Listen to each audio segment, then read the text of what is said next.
নমস্কার বন্ধুরা, আমার চ্যানেল আপনাদের স্বাগত জানাই। তো প্রত্যেকটি সরকারি চাকরির জন্য অতি গুরুত্বপূর্ণ একটি অঙ্কের ক্লাস। তো দেখুন, কথা না বাড়িয়ে শুরু করছি আজকের প্রথম প্রশ্ন।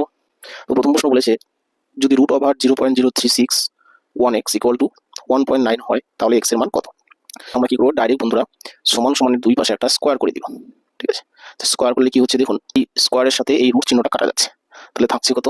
থাকছে 0.0361x সমান সমান কত?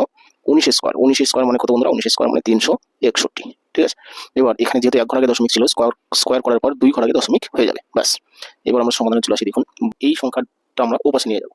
তাহলে এই পাশে কি থাকবে? এক্স সমান সমান 361 বাই কত? এইটুকু সংখ্যা। ঠিক আছে, জিরোটা না দিলে হচ্ছে 0.361। ঠিক আছে, আচ্ছা, কত ঘরে দশমিক ছিল দেখুন? 4 ঘর, তাই না? তাহলে 4 ঘরে দশমিক ছিল এইখানে। হলো, আমরা কি করবো, যে দশমিকের পর এখানে 2 ঘর আছে আর এখানে আছে 4 ঘর, এখানে আরো দুটি শূন্য দিয়ে দিব। তাহলে কি এখানেও 4 ঘর হলো, এখানেও 4 ঘর হলো। তখন আমরা কি করবো, ঘর সমান হলে দশমিক দশমিক তুলে দিব, বাস, অঙ্ক শেষ। আর 361 ওকে 361কে 1 দিয়ে গুণ করলে 361 হবে। এখানে দুটো শূন্য ছিল, আমরা দিয়ে দিলাম। তাহলে পেলাম কত? 100। অপশন নাম্বার সি, অপশন 3 দেখুন উত্তর। ঠিক আছে, এভাবে কিন্তু এই টাইপের প্রশ্নের উত্তর করতে পারি। এর পরবর্তী কোশ্চেন দেখুন এই টাইপের প্রশ্ন বিশেষ করে রেলওয়ে সেন্ট্রাল গভর্নমেন্টের বিভিন্ন পরীক্ষায় প্রচুর রাস্তা দেখা যায়। ইউপিএসসি লেভেলের কোশ্চেন দেখুন, সার্বটি গত 5 বছরে অলিম্পিকে বিভিন্ন দেশগুলির জেতা পদক সংখ্যা দর্শায়।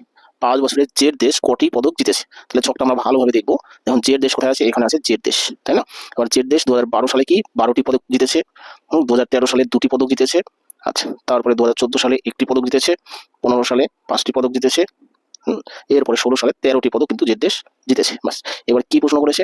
প্রশ্ন করেছে যে জেড দেশ মোট কটি পদক জিতলো, ঠিক আছে, 5 বছরে। তাহলে আমরা কি করবো, ডাইরেক্ট এই সংখ্যাগুলো যোগ করে দিব, তাহলে ডাইরেক্ট উত্তর চলে আসবে। তাহলে 12 আর 2 14, 14 একে 15, 15 আর 5 20। ঠিক আছে, 20 আর 13 মিলে 33। কত? 33টি পদক কিন্তু আমরা পেয়ে গেলাম, শুধু যোগ করলাম আর উত্তর হয়ে গেল। দেখুন, অপশন নাম্বার 3 হলো, বাস। পরবর্তী কোশ্চেন দেখুন, 1330 টাকা দুজন ব্যক্তির মধ্যে 12:23 অনুপাতে ভাগ করা হয়।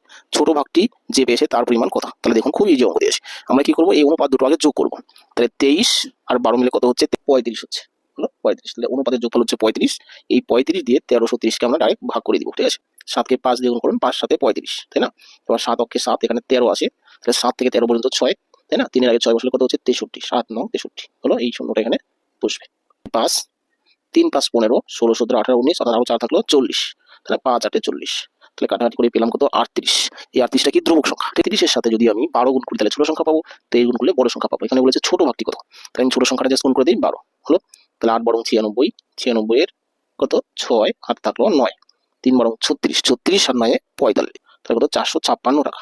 অপশন নাম্বার 4 দেখুন উত্তর হলো। যদি ক্লাসটি ভালো লাগে অবশ্যই লাইক কমেন্ট শেয়ার করবেন, আর নতুন যারা এসেছেন অবশ্যই তারা আমার চ্যানেলটি সাবস্ক্রাইব করবেন।